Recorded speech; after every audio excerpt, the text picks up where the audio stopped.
সরাসরি নাম আসে তৃণাঙ্কুর ভট্টাচার্যর, পার্থ চট্টোপাধ্যায়ের, প্রান্তিক চক্রবর্তীর। তারপরে আইওয়াসের জন্য প্রান্তিককে সাসপেন্ড করেছিল, প্রান্তিক এবং রাজন্য একটা সিনেমা নাটক দেখিয়ে।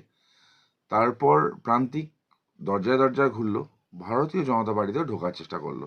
সাজিয়ে গুজে বসে থাকলো, আজকে জয়েনিং হবে, শুভেন্দু অধিকারীর হাত ধরে সেজে গুজে রইলাম বসে, বর আসলো না চোপার দোষে। রাজ্য পুলিশের কাছে অভিযোগ, রাজ্য পুলিশ এখনো তৃণাঙ্কুর বা প্রান্তিককে কেন অ্যারেস্ট করেনি তার উত্তর মমতা বন্দ্যোপাধ্যায় দিক।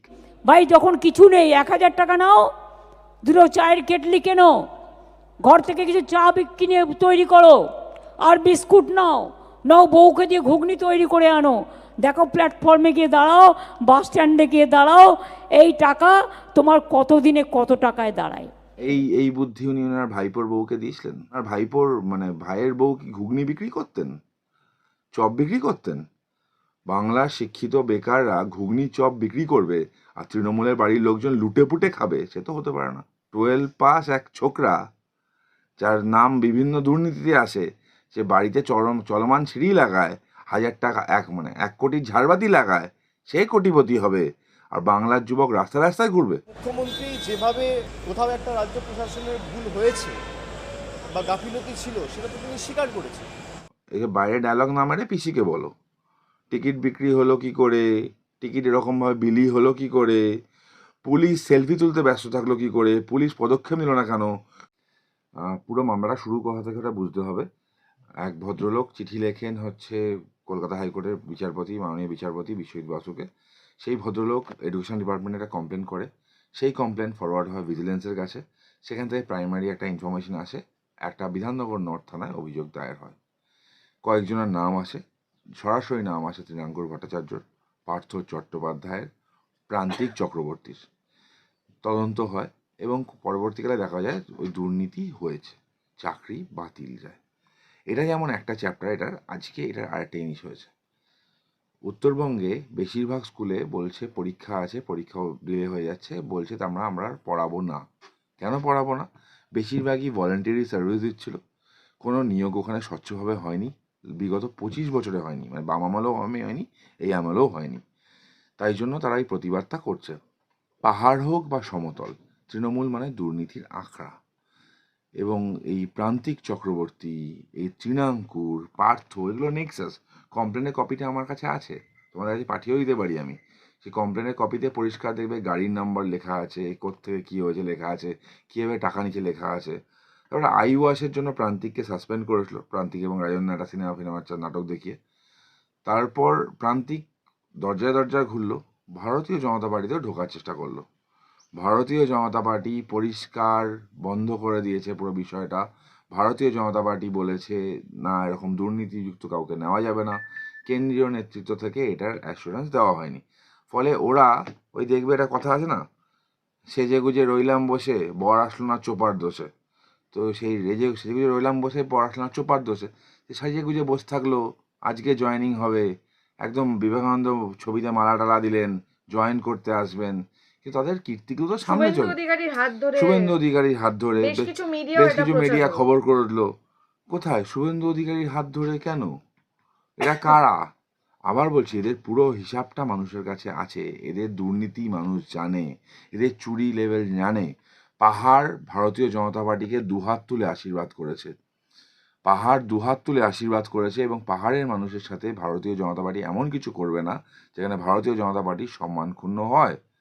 তার জন্য এদের জয়েনিংটা হয়নি। এবার এদের জয়েনিং নিয়ে একটা অন্য ক্যালকুলেশন থাকতে পারে, এটা ট্রোজান হর্সও হতে পারে। তৃণমূল চাইছিল ট্রোজান হর্স মতো করে ভারতীয় জনতা পার্টির মধ্যে ইমপ্ল্যান্ট করে দেওয়া, যাতে কিছু ইনফরমেশন এখান থেকে বেরোয়। সেই রাস্তা আপাতত বন্ধ, এবং এই 313টা চাকরি বাতিল হওয়ার মাধ্যমে এটা প্রমাণ হয়ে গেল যে জিটিএ দুর্নীতিতে প্রাতিষ্ঠানিক দুর্নীতি হয়েছে নিয়োগে। রাজ্য পুলিশের কাছে অভিযোগ, রাজ্য পুলিশ এখনো তৃণাঙ্কুর বা প্রান্তিককে কেন অ্যারেস্ট করেনি তার উত্তর মমতা। পাহাড়ের সাথে বরাবর বঞ্চনা ওরা করে গেছে, এই ক্ষেত্রেও করছে। এই বুদ্ধি উনি ওনার ভাইপোর বউকে দিয়েছিলেন, এই বুদ্ধি উনি ওনার ভাতৃবধূকে দিয়েছিলেন।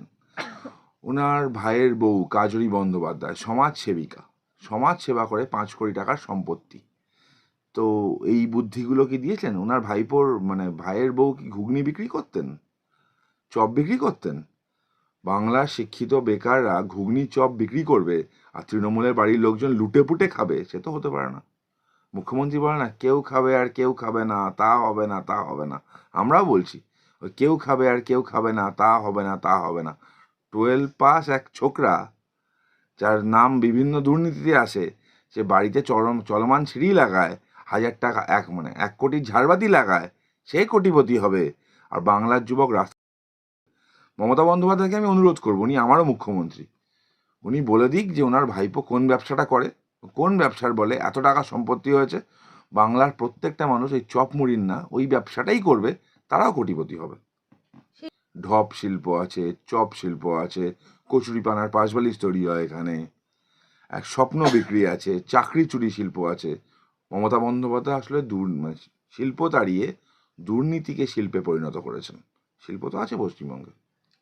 এই যে বাইরে ডায়লগ না মেরে পিসিকে বলো, টিকিট বিক্রি হলো কি করে, টিকিট এরকমভাবে বিলি হলো কি করে, পুলিশ সেলফি তুলতে ব্যস্ত থাকলো কি করে, পুলিশ পদক্ষেপ, ক্লোজ প্রক্সিমিটি কার্ড কাকে কাকে ইউজ হলো, অরূপ বিশ্বাস, ভাইপোর আরেক ভাই আকাশ বন্দ্যোপাধ্যায়, তার ফ্যামিলি, ভাইপোর অফিসের এক কর্মচারী ওই মেসিকে ঘিরে ছবি তুললো কি করে, উত্তর ভাইপো দিক।